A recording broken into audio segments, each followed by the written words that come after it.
সম্মানিত বন্ধুগণ, এই রাস্তায় অনেকে সফল হতে পারবে না চিন্তা করে, জনগণের ম্যান্ডেটে আসতে পারবে না চিন্তা করে এখন কোন কোন জায়গায় পুরাতন সন্ত্রাসীরা নতুন রূপে আত্মপ্রকাশ করতে যাচ্ছে। কোথাও আমাদের প্রচার মিছিলে গুলি চালানো হচ্ছে, কোথাও মা বোনদের উপর হামলা করা হচ্ছে, কোথাও আমাদের প্রচার উপাদান উপকরণ সমূহ ছিঁড়ে ফেলা হচ্ছে, সরিয়ে ফেলা হচ্ছে। মা বোনদের উপরে আপনি যখন হামলা করবেন, মনে রাখবেন ওই মায়ের সন্তান আছে, ভাই আছে, স্বামী আছে, তার ইজ্জতের উপরে হামলা করার পরে তারা বসে থাকবে না। এইভাবে আপনাদের হামলা প্রতিটি মায়ের হৃদয়ে জামাতে ইসলামী ইসলামী ছাত্র শিবিরকে পৌঁছে দিবে ইনশাআল্লাহ। মসজিদের ভিতরে কোরআন চর্চা সহ্য করেন না, এর জবাব অতীতে যারা এমনটা করেছিল তারা পেয়েছে, আপনারাও পাবেন। পোস্টার ছিঁড়ে ফেলতেছেন, বিলবোর্ড উদাও করে দিচ্ছেন, লাভ হবে না। আপনি গাছের পোস্টার, লাইট পোস্টের পোস্টার, দেয়ালের পোস্টার, সুতায় টানানো পোস্টার আপনি ছিঁড়তে পারবেন, কিন্তু জনগণের হৃদয়ে ভালোবাসার যে পোস্টার লেগে গিয়েছে সেই পোস্টার আপনারা ছিঁড়তে পারবেন না।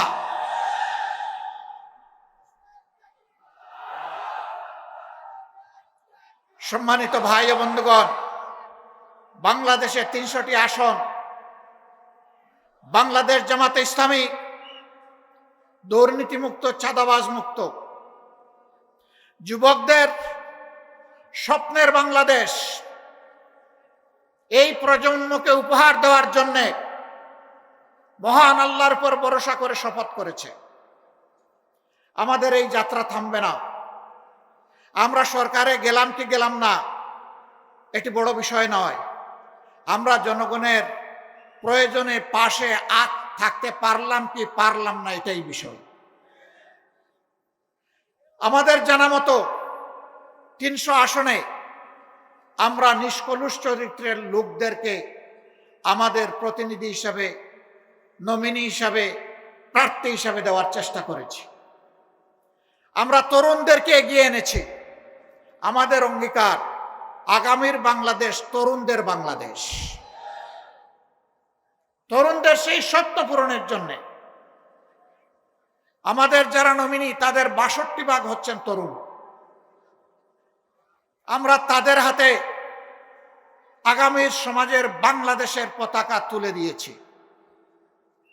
এখন জনগণকে শুধু অনুরোধ করব, আপনারাও তাদের হাতে পতাকাটা তুলে দেন।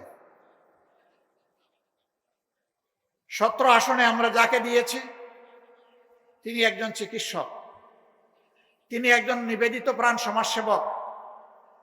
এই প্রার্থী ঘোষণার পর থেকে হঠাৎ তিনি সমাজসেবক হয়েছেন তা না, তার রক্তে সমাজসেবার নেশা। যেদিন থেকে তার বুঝ বিবেক হয়েছে সেদিন থেকে সে জনকল্যাণে তার নিজেকে নিবেদিত করে রেখেছে।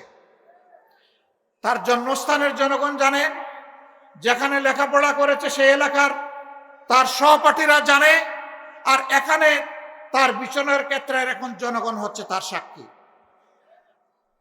এটি শুধু খালেদুজ্জামানের নেশা না, এইরকম জনসভা যাদের নেশা এবং পেশা, আগামীর জন্য আমরা তাদের হাতেই ৩০০টা ফ্ল্যাগ তুলে দিয়েছি।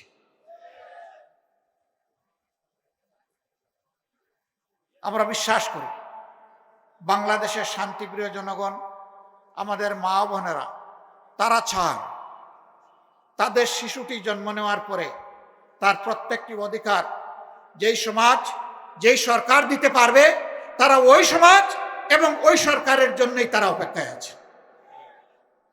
তার শিশুর স্বাস্থ্যসেবা, তার শিশুর বেড়ে ওঠার জন্য উপযুক্ত শিক্ষা, তার শিশুর জন্য নিরাপদ রাস্তা, তার শিশুর জন্য নিরাপদ শিক্ষা প্রতিষ্ঠান, এবং এরপরে শিশুর যখন ছাত্র জীবন শেষ হবে তখন তার শিশুর হাতে দেশ গড়ার কারিগরের চাবি তার শিশুর হাতে সমাজ যেন তুলে দেয়। আমরা কথা দিচ্ছি আমাদের পরিকল্পনা এভাবেই আগাবে ইনশাআল্লাহ। মাদের জন্য ভয়ভীতি দেখানো হচ্ছে, জামাতে ইসলামী ক্ষমতায় গেলে ওনারা ঘরের বাইরে কর্মক্ষেত্রে আর প্রবেশ করতে পারবেন না। আমি নিজে তার সাক্ষী। আমাকে আল্লাহ তাআলা একজন স্ত্রী দিয়েছেন, তিনি একজন চিকিৎসক ছিলেন, তিনি রোগীদেরকে সেবা দিয়েছেন। আমার দুটি মেয়ে, তারাও চিকিৎসক, তারাও তাদের সাধ্য অনুযায়ী সেবা দিয়েছে, দিবে। একটি ছেলে, সেও চিকিৎসক, সেও চেষ্টা করছে তার জায়গা থেকে মানুষকে সেবা দেওয়ার। আল্লাহ তাআলা আমাকে একটি মেডিকেল কলেজ এবং হাসপাতাল গড়ে তোলার সুযোগ দিয়েছিলেন। সেখানে যেমন নারীরা কাজ করে তেমন পুরুষেরা কাজ করে, যদিও সেই শিক্ষা প্রতিষ্ঠানটা কেবলমাত্র ছাত্রীদের জন্য ডেজিগনেটেড। আলহামদুলিল্লাহ, ওই শিক্ষা প্রতিষ্ঠানে, ওই হাসপাতালে যারা কাজ করে আমি গর্বিত। তারা অনেকে সরকারি চাকরি পেয়ে এখান থেকে একবার চলে গেছে, 4 মাস 1 বছর কাজ করার পরে আবার ফিরে এসছে, বলে স্যার আমার চাকরিটাকে ফিরে পাবো? কেন? তুমি তো সরকারি চাকরিতে গিয়েছো, বেটার অপশনে গিয়েছো।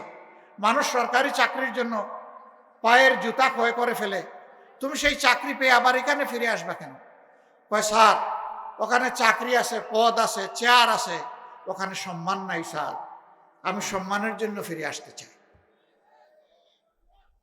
আমরা আমাদের কর্মচারীদেরকে কর্মচারী হিসাবে দেখি না, আমরা এই প্রতিষ্ঠানের অংশীদার হিসাবে দেখি। তারাও মানুষ, কোনো সময় ভুল করত। আল্লাহর কসম, আমি কখনো একজন পুরুষ কর্মচারীকে আরেকজন মানুষের সামনে কখনো বিচার করি নাই, শাসন করি নাই। একা এনে দরদের সাথে মাথায় হাত দিয়ে কথা বলেছি, তুমি আমার ভাই, তুমি আমার সন্তান তুল্য, তোমাকে এভাবেই দেখতে চাই, এই কাজটা পছন্দ হয় নাই, আশা করি তুমি সংশোধন করে নেবে। স্বীকার করে, কাঁদে, ওয়াদা করে, দ্বিতীয়বার তাকে আমার আর শাসনের প্রয়োজন হয় নাই, আলহামদুলিল্লাহ। আর মহিলা হলে তার সাথে আরেকজন মহিলা রাখতাম এবং তাকে আগে ওয়াদা করাইতাম, এখানে যা বলা হবে তার কিছুই বাইরে প্রকাশ করা যাবে না, যদি তুমি প্রকাশ করো তোমার এই ঠিকানা থাকবে না, এই ঠিকানা থেকে তুমি আউট হয়ে যাবে। ওই মাটাকে, মেয়েটাকে, বোনটাকে একইভাবে দরদ দিয়ে কথা বলতাম। আলহামদুলিল্লাহ, দ্বিতীয়বার আমার শাসনের প্রয়োজন হয়নি। আমি গর্ববোধ করি যে এরা মনে করে এটা তাদের প্রতিষ্ঠান, এটা মনে করে না যে এখানে তারা চাকরি করে। একবার সাংবাদিকরা আমাকে ধরলেন, আপনারা যে বাংলাদেশ গড়বেন সেই বাংলাদেশে মায়েদের, আমি বললাম আমি মুখ দিয়ে না বলি, বাস্তবটা দেখে আসেন। ছোট্ট একটা জায়গা, 2500-এর মতো মানুষ এখানে কাজ করে, আপনি তাদের সাথে গিয়ে খোলা মনে কথা বলেন। আপনি আগে জানাইও যাবেন না, আপনার মতো করে আপনি যাবেন। আপনি সাংবাদিক এটাও পরিচয় দেবেন না, না দিয়ে আপনি সাধারণ মানুষ হিসাবে খোঁজখবর নেন, এরপরে আপনার ইচ্ছা মতো আপনি রিপোর্ট লিখবেন। পত্রিকার প্রতিনিধি গিয়েছিলেন, তিনি এসে তার মতো করে এই রিপোর্ট লিখেছেন।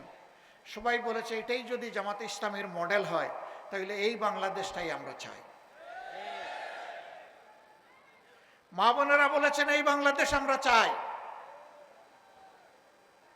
সম্মানিত ভাই বোনেরা, আমরা কথা দিচ্ছি, আমরা মুখে নয় কর্মের মাধ্যমে ইনশাল্লাহ সকল অপপ্রচারের জবাব দেব।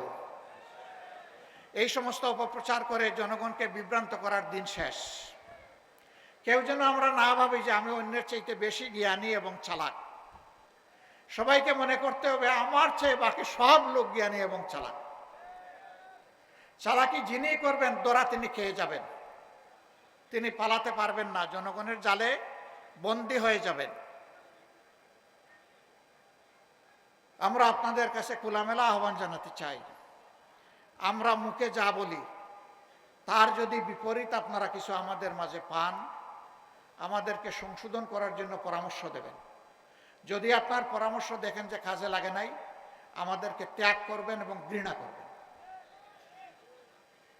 আর যদি দেখেন আমাদের মধ্যে ভালো কিছু আছে এবং ভুল করলে আপনাদের পরামর্শ আমরা গ্রহণ করি, আমরা অবশ্যই আপনাদের ভালোবাসা পাওয়ার দাবিদার।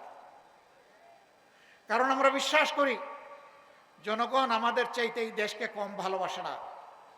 এর প্রমাণ বাংলাদেশের জনগণ ইতিমধ্যে দিয়ে ফেলেছে।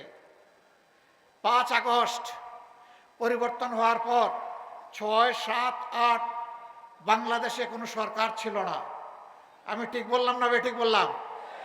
কিন্তু আলহামদুলিল্লাহ বাংলাদেশের জনগণ প্রত্যেকে জিম্মাদার হয়ে দায়িত্ব নিয়ে অপরের জান মাল এবং ইজ্জতের পাহারাদারি করেছে। ব্যাংক লুট হয় নাই, সোনার দোকান লুট হয় নাই, বিভিন্ন বিজ্ঞানাগার লুট হয় নাই, মানুষের বাড়িতে ডাকাতি হয় নাই, চুরি হয় নাই, মানুষের জীবন নিয়ে কাড়াকাড়ি করা হয় নাই।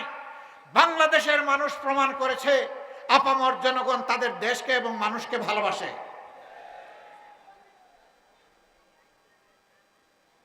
এই দায়িত্বশীল জনগণকে আমরা একটা দায়িত্বশীল সরকার উপহার দেব ইনশাআল্লাহ। এই সরকার পরিচালনা করতে গিয়ে দেশি বিদেশি কোন শক্তির লাল চক্ষুকে আমরা পাত্তাই দেব না। আমাদের সরকার পরিচালনার যদি আল্লাহর ইচ্ছায় জনগণের ভালোবাসায় আমরা সেই সুযোগ পাই, সরকার পরিচালনার ভিত্তি হবে আল্লাহকে ভয় করা, প্রকাশ্যে এবং গোপনে। আল্লাহকে যারা ভয় করবে, জনগণের সমস্ত আমানত তাদের কাছে নিরাপদ। জনগণকে তাদের অধিকার চেয়ে নিতে হবে না, সরকার বাধ্য থাকবে জনগণের অধিকার তাদের ঘরে পৌঁছে দিতে। এই ইতিহাস নতুন করে আমাদের রচনা করা লাগবে না, এটি আমাদের গর্বিত ইতিহাস, এটি আমাদের মদিনা কেন্দ্রিক শাসনের ইতিহাস। আমরা দল ধর্ম নির্বিশেষে সকল মানুষের জন্য সেই ইতিহাস রচনা করতে চাই। অনেকে আমাদেরকে কর্নার করার চেষ্টা করেন।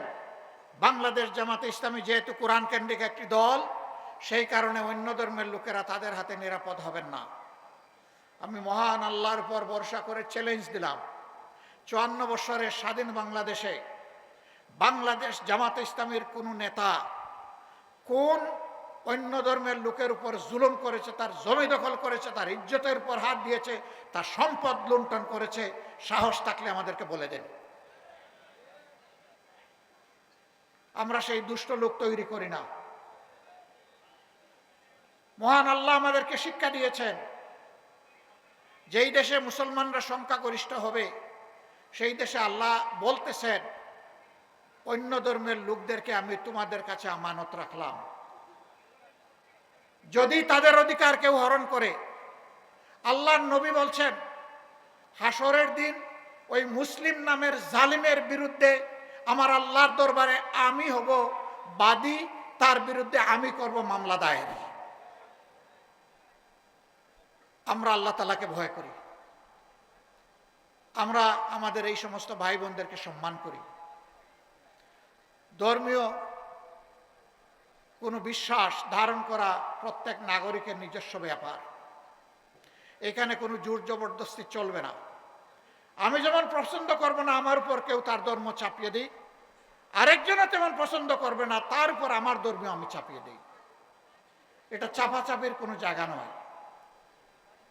তারা ইনশাআল্লাহ বাংলাদেশে নিরাপদ থাকবেন, যে বাংলাদেশ আল্লাহ যদি আমাদেরকে পরিচালনার তৌফিক দেন। এবং আগামী নির্বাচনে জামাতে ইসলামীর হয়েও তাদের কেউ কেউ ইনশাআল্লাহ সংসদ সদস্য পদে লড়াই করবেন। এর মাধ্যমে আমরা জাতিকে ঐক্যের জায়গায় আনতে চাচ্ছি, বিভক্তির ভেদের আকার কবর রচনা করতে চাই।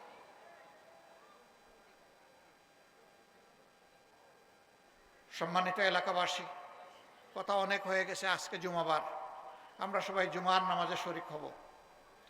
যেই কথাগুলা বললাম সেই কথা সাক্ষী হয়ে গেলেন আল্লাহর আপনারা। মহান আল্লাহর কাছে তৌফিক চাই এই অঙ্গীকার কথাগুলা যেন আমরা রক্ষা করতে পারি। আমরা কথা দিচ্ছি, বাংলাদেশ পরিচালনার দায়িত্বে যাই অথবা না যাই, দুর্নীতির বিরুদ্ধে আমাদের যুদ্ধ চলবে, কেউ আমাদেরকে থামাতে পারবে না ইনশাআল্লাহ। চাঁদাবাজদের বিরুদ্ধে আমাদের প্রতিবাদ এবং যুদ্ধ অব্যাহত থাকবে, কেউ আমাদেরকে থামাতে পারবে না। দুঃশাসন, অপশাসন, অবিচার, এর বিরুদ্ধেও আমাদের লড়াই অব্যাহত থাকবে, এটাও কেউ আমাদেরকে থামাতে পারবে না। এই লড়াই সময়ে আমরা আপনাদের ভালোবাসা চাই, আপনাদের সহযোগিতা চাই, সমর্থন চাই, পাশে চাই, সাথে চাই। আল্লাহ প্রিয় দেশকে হেফাজত করুন। আগামীতে আল্লাহ তাআলা জনকল্যাণের একটা সরকার গঠন করার তৌফিক এই দেশবাসীকে দান করুন। সকল প্রকার দুঃশাসন অপশাসনের কবল থেকে আল্লাহ তাআলা চিরতরে আমাদেরকে মুক্তি দিন। একটা মর্যাদাপূর্ণ জাতি হিসাবে বিশ্বের বুকে মাথা উঁচু করে বুক চিতিয়ে দাঁড়ানোর তৌফিক আল্লাহ আমাদেরকে দান করুন। আপনাদের সকলের প্রতি গভীর কৃতজ্ঞতা, আন্তরিক অভিনন্দন এবং মোবারকবাদ জানিয়ে আমার বক্তব্য এখানেই শেষ করছি। আল্লাহ হাফিজ। বাংলাদেশ জিন্দাবাদ। বাংলাদেশ জামাতে ইসলামী জিন্দাবাদ। আসসালামু আলাইকুম ওয়া রাহমাতুল্লাহি ওয়া বারাকাতুহু। নারায়ে তাকবীর। সম্মানিত উপস্থিতি, আমাদের সকলের